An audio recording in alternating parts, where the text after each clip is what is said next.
Welcome to the Pint Glass Football Podcast.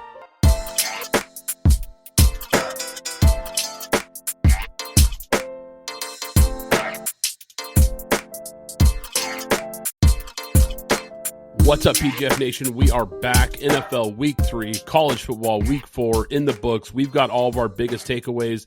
Caleb Williams with a breakout game, or are the Cowboys just that bad on defense? How good are the Chargers with a 3-0 start? There's a rookie who looks like he's running away with Offensive Rookie of the Year. And wait, is Indiana actually a national title contender? Plus a whole lot more to get to. I'm your host, Brad Fowler. Here with me, as always, my co-host, Alex Higdon. Alex, let's kick this off.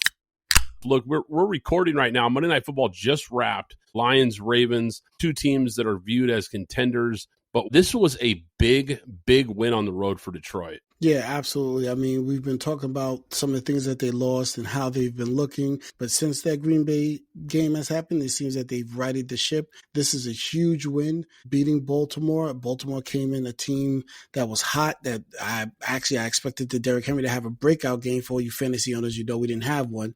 And then that huge fumble that was because it was a boxing match, slugging in the middle of the ring, he fumbles the ball, and the game just went downhill from there for the Ravens. That punch out by Hutchinson was a total game changer, really flipped this game because it was tight, and then that really just killed the momentum that the Ravens had. I thought to open this game, what an impressive drive by Detroit there in the second quarter to take the lead, and then right after that, you see Lamar hit some big plays. They get down in scoring position on the goal line, and the Lions get that huge red zone stop. I thought that was a pivotal series in this game. Watching this game, though, even though the Ravens don't get the win, obviously, but Lamar was still really impressive in this game. Now, I got to give Detroit a lot of credit because they really bottled him up. I thought their defensive game plan was outstanding. I thought the offense really started to click in this game. It felt like the Lions offense, now that we're a couple games in, new offensive coordinator John Morton, and it really started to flow and look like the old Lions with that downhill running game, getting the play action game going. We saw some really creative play calls, some of the stuff that we used to see with Ben Johnson. So really, really impressive performance by them. For the Ravens, they need to get it going. They need to bounce back and start ripping off some wins here because this really feels like a huge opportunity. And I'm talking about this season as a whole here. It feels like this could be now or never for the Ravens. Now, look, I know you have Lamar, so the window is technically going to be open as long as he's quarterback. But it feels like Lamar is at the peak of his powers right now. He made some unbelievable throws in this game. He made some unbelievable plays with his feet. And, you know, Kansas City is a team that really doesn't look the same as the team we've seen the last couple of years. Like I said, I'm not writing them off, but it just feels like there's a window right now. It feels like there's a window of opportunity for this Baltimore team right now to capitalize. And I feel like looking at this Ravens team, once again, in a loss, but it still feels like they might have the best roster in football. And it just feels more and more like this is the year they need to break through. Yeah, they need to break through. And if they don't break through, we need to start having John Harbaugh conversations. Yeah, absolutely. And I think there's going to be some after this game as well. Alex, we got a lot of games to get to, though. So let's jump back to the Sunday, what we saw in the NFL, another big matchup in the NFC, LA Rams, Eagles. This game was crazy. Eagles trailing 19 points in the second half. 2 late blocked field goals, 1 return for a touchdown to seal it. Rams really controlled this game early on, 26-7 early in the third quarter. Never scored again after that point. And I remember watching this game thinking, man, early on in my notes here, I thought McVay and that coaching staff really were a step ahead of what the Eagles wanted to do, but LA settled for field goals on multiple red zone trips in the first half. And I think that really came back to haunt them in this game. Yeah, well, I'll start right here. Devontae Adams only had 3 catches for 56 yards, and he should have probably had about 8 for 180-something yards and 2 touchdowns. And I believe he did drop one, but Matthew Stafford was literally missing him wide open. He beat Quinyon Mitchell. He beat Reed Blankenship, and I watched him beat Cooper DeJean on 3 plays where he just straight out missed him. Matthew Stafford, they need to start taking a look at Matthew Stafford, and if there's something wrong, that they may need to sit him and move him on because there's no way in hell they should have lost this game.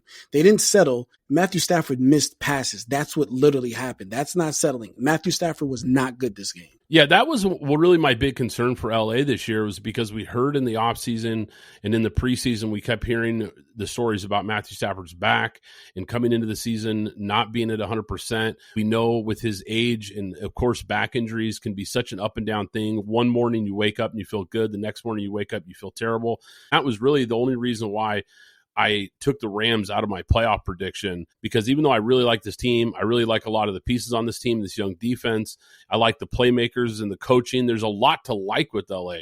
But Stafford, with that injury, I don't know if it's injury. I don't know if it's lingering, but you're right. He just doesn't quite look right. And it definitely showed up in this game because he missed some throws that he used to make in his sleep.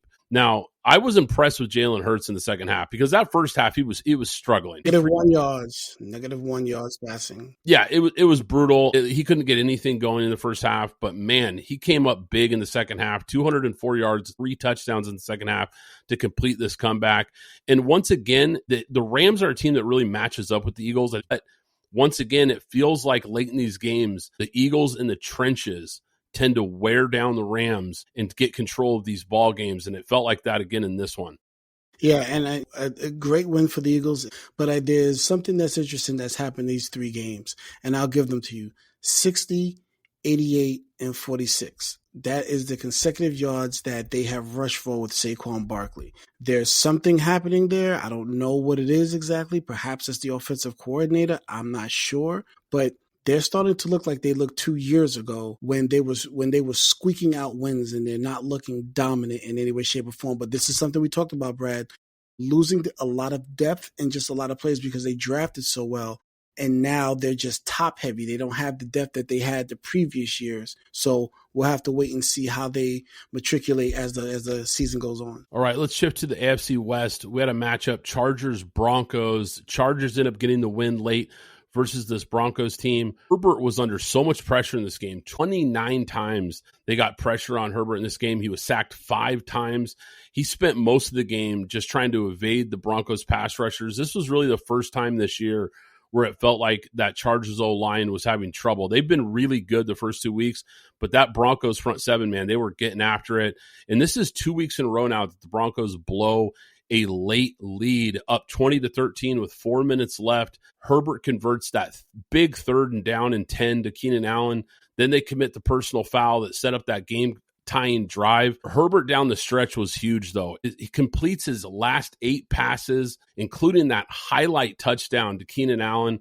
Unbelievable play, evades the rush, threads the needle, and just a really clutch drive capped off by Cameron Dicker's game-winning field goal. Unbelievable finish. It really looked like the Chargers had no business winning this game, but they showed a lot of toughness and grit down the stretch and made the plays. Denver, on the other hand, is another example of a team that is struggling to move the ball on this Chargers defense. Just 2 for 13 on 3rd down. This Chargers defense looks absolutely legit since Harbaugh took over. Such a huge turnaround from what we saw when Staley was there, when they were one of the worst defenses in the league. Now they've instantly become one of the best defenses in the NFL, and it looks like it's continuing into this year. And the last thing I'm going to say, Alex, is I don't know if it's Harbaugh, the coaching. I don't know. They've just instilled more confidence in this guy, but Quentin Johnston, it just continues to emerge as a big play threat when this is a guy, and I'm pointing the finger at myself here, that a lot of us started to write off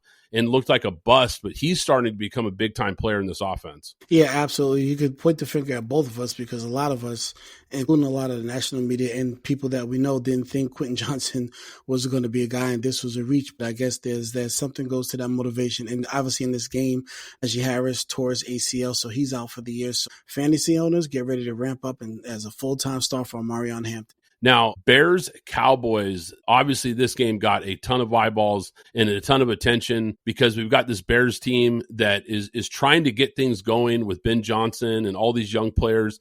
Cowboys team, look, good, bad, ugly, they're always going to get attention. They're the Dallas Cowboys. But this was a dominant win on both sides of the ball by the Chicago Bears. Offense really clicking for the first time this season where they looked really sharp and were making all kinds of plays. Caleb Williams was sharp. I thought he looked really confident in this game, made a lot of big-time throws. Luther Burden ends up, I was just talking last week, Alex, about Luther Burden. They got to get this guy involved. Well, they certainly got the memo. 3 catches, 101 yards. DJ Moore was heavily involved. They were really spreading it around. The Cowboys offense, on the other hand, they just collapsed without CeeDee Lamb. And it really showed me, Alex, just how dependent Dak has become on this guy. You know what? I don't even think this is a story of the Cowboys offense more than it is the back end of that defense. I don't know. I've been saying, at least since the beginning of the season, they need to place a call. They need to place a call to Justin Simmons. I'm not saying he can clean it all up, but they're decimated with injuries. I believe Bland is hurt. Diggs, I think, came back too early to try and prove that he's something, because I said in the beginning of the season he's going to get cut at the end of the season. They don't have any depth in the defensive backfield, and it's showing. It's leaking big play after big play. You saw Russ the week before with that. In terms of the Dallas offense, they needed to keep running the ball. They were running it at 6 yards a clip. Even at the halftime, the score was only 24-14. That's not insurmountable with the big players that they had. Obviously, CD ended up getting hurt there, so that did hit. But they needed to keep running the ball. Javonte Williams, 10 for 76. Miles Sanders, 9 for 41. That's a combined 6 yards per carry. So they didn't need to stop running the ball at that point, and they abandoned the run and went directly just to the passing game, where it kind of played into Chicago's hands and game over from there. Maybe this coaching staff was watching this Bears offense just shred their defense, and maybe they were just thinking, look, we got to try to keep up, because you're right, they really did go away from the run. I don't know if they were feeling the pressure to continue to put points on the board or what exactly happened there, but you're right about this, Alex. The defense looks terrible. And I said going into the year, that was the one part of this team I was circling with a huge red Sharpie, was the defense. No pass rush to speak of, no coverage, like you said. That back end, my goodness, guys are running wide open all over the place. And look, I don't want to take anything away from Caleb. He played really well, but there was a lot of easy throws. I mean, there was a lot of guys just streaking down the field with nobody around. I don't know what is going on with this coaching staff. It looks like an absolute mess in Dallas. I think they are in for a really long season in Dallas. I don't see this getting any better anytime soon. And like you said, it's not going to get better. Booker is now going to be out for the next 3 to 5 weeks. They're in for the long haul. Tampa Bay, they are just finding ways to grind out and get wins, and that's what really good football teams do. They're not overly impressive blowing people out, but man, they're making big plays when it matters, and a lot of it is coming from Baker Mayfield. This guy led another dramatic fourth quarter drive to set up that Chase McLaughlin game-winning field goal. I mentioned the teaser about the Rookie of the Year. Look, Emeka Egbuka has the leading odds in Vegas for Rookie of the Year, and rightfully so. This guy has been unbelievable. He's playing like a 5-6-year veteran in the league already, and he's only a couple games into his career. 6 catches, 85 yards. I was just really impressed once again by this Bucs team. This is a team that's been 2-0. I mentioned it last week. I believe every year that Todd Bowles has been here, but this is the first 3-0 start they've had in a really long time. And there was a point in time not long ago when Todd Bowles was once questioned for a lot of his late game management. But this guy has been hitting all the right buttons in crunch time with the Tampa Bay Buccaneers. Yeah, Baker, a dark horse MVP, obviously Lamar and Josh, and maybe that changes after tonight's game with Lamar. But yeah, they've just been finding ways to win. I have to give some respect to the Jets because Justin Fields out, Tyrod Taylor in, they showed some fight. Their defense is starting to catch up to the schemes and everything that Aaron Glenn wants to run. Tampa Bay, really, I mentioned it last week that they lost 2 of their starting guards. There's going to be a little bit of a struggle until those guys come back. Well, one is out for the season. The other one is just out for a game or just working with an injury. So there'll be some time before they get back. But the grit and toughness of the makeup of Baker Mayfield is how this team is winning. And if they continue to do that, they're going to be a problem when we get to January. Yeah, they look like a complete football team right now. That is for sure. Look, before we get to college football, I've got to give out the NFL Week 3 game ball. For me, Alex, it's going to be cornerback Isaiah Rodgers of the Minnesota Vikings. Wow, did this guy put on a show. 2 defensive touchdowns, 2 forced fumbles, a pick 6, a pass breakup, and only allowed a single 2-yard catch in coverage. Hats off to Isaiah Rodgers, man. He had a career day. Yeah, and the defense is the theme, so let's just stick with the defense. I'm going to give mine to Jordan Davis. I mean, big man with football to win the game.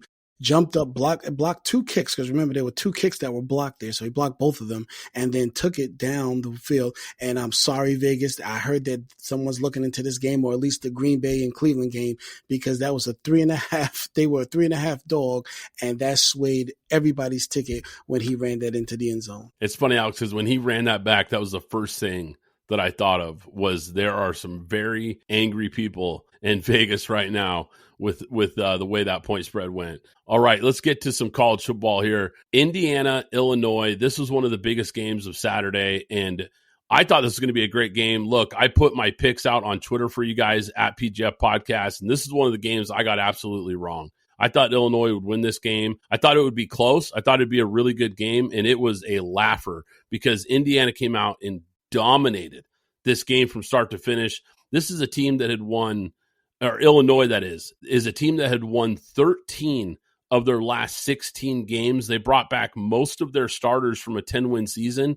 There was a lot of reason why people liked Illinois this year, and I still think this is a good football team. I really do. I think they've got a lot of talent. I think they're well coached, and I think they're going to win a lot of games. But that's what makes this win by Indiana even more impressive.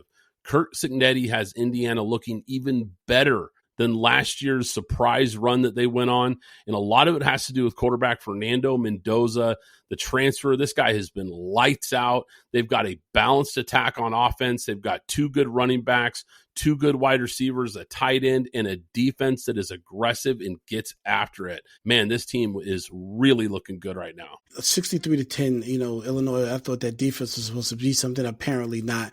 But Fernando Mendoza, Cade Klubnik looking terrible. Nussmeier and LSU hurt and playing down. They've been looking for another guy to be mentioned here. He's a junior transfer, 14 TDs, 0 interceptions. Could Fernando Mendoza sneak up and be the QB of the future of the next draft? This Indiana team, they've got depth at the skill positions, but they're also really good in the trenches. There's not a lot of holes on this team. This is a very complete-looking football team. They are going to be a problem in the Big Ten. And going into the year, everybody was talking about Ohio State, Penn State, Oregon, even people mentioning a team like Michigan or Illinois as being some of those teams that are kind of right here. Everyone was sleeping on Indiana once again this year. But when you look at that season, they lost 2 games. They lost to Notre Dame, and they lost to Ohio State. Well, those 2 teams played for the national championship.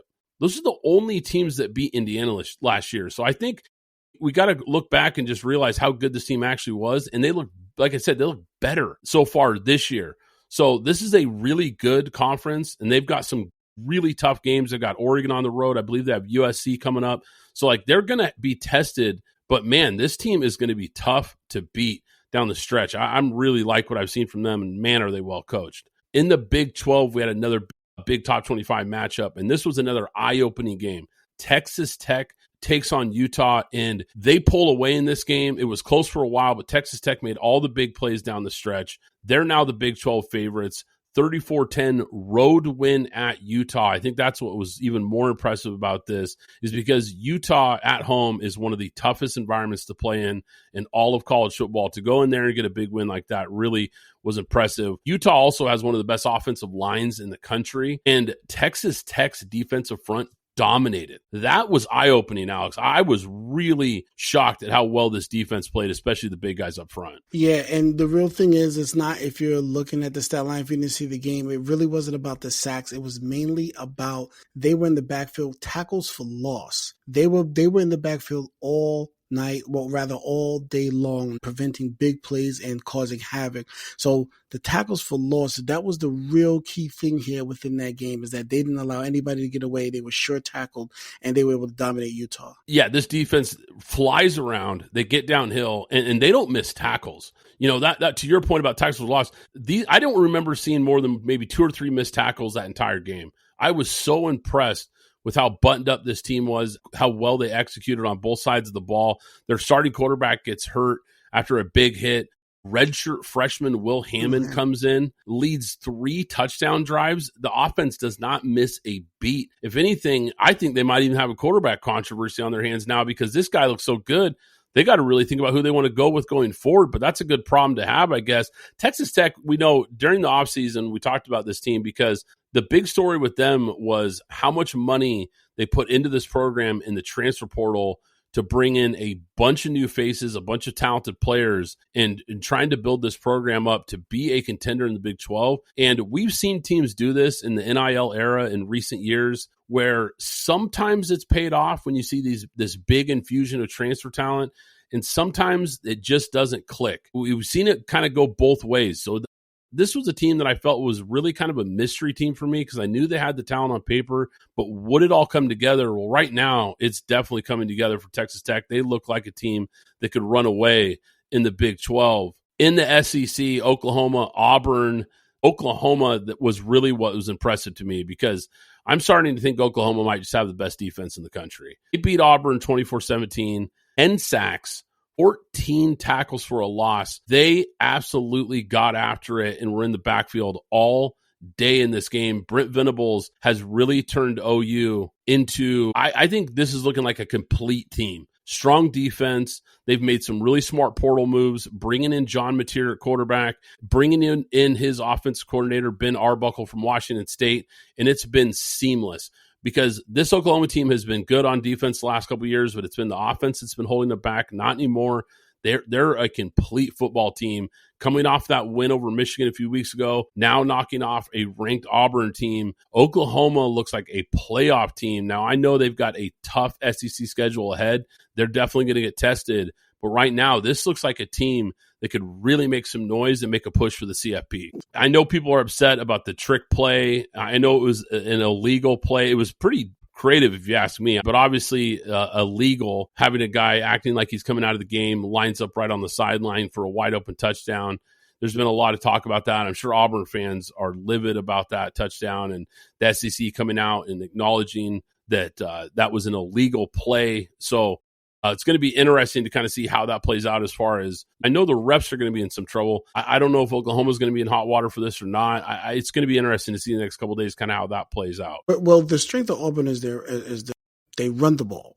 That's the strength of Auburn. They have more rushing yards than they have passing, and they ran 35 times for 67 yards at one clip. So to your point about Oklahoma and their defense, they shut down a team that basically was running for about 200 yards a game and held them to 67. So they limited and took away what they do best. And if you're telling me that they're going to be able to do that going forward, whoever they face, they're going to be a hard out. And they're going to upset some teams in the playoffs. Michigan, Nebraska in the Big Ten. This was a chance for Nebraska to finally kind of break out and get back into the national conversation. This has been a team that's been slowly kind of building since Matt Rule took over.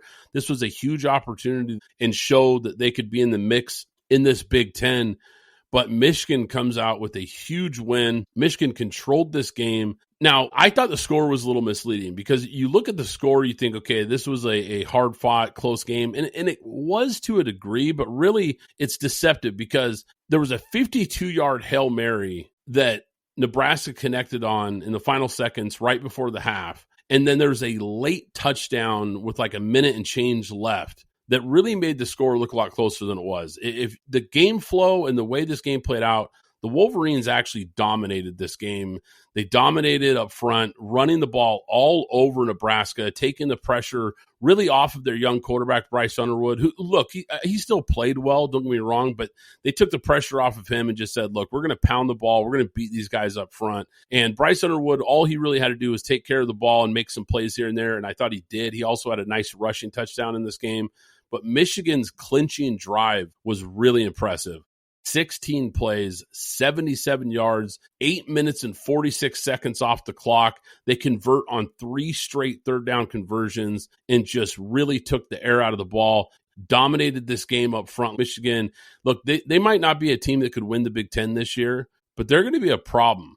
And this is a team looking ahead at their schedule. If they could somehow navigate this schedule with just 2 losses, this is a team that might sneak into the playoff. Yeah, absolutely. I mean, what did this look like? This looked like a year ago when, well, rather 2 years ago, when that's what they were doing with Donovan Edwards and the other running and Mullings.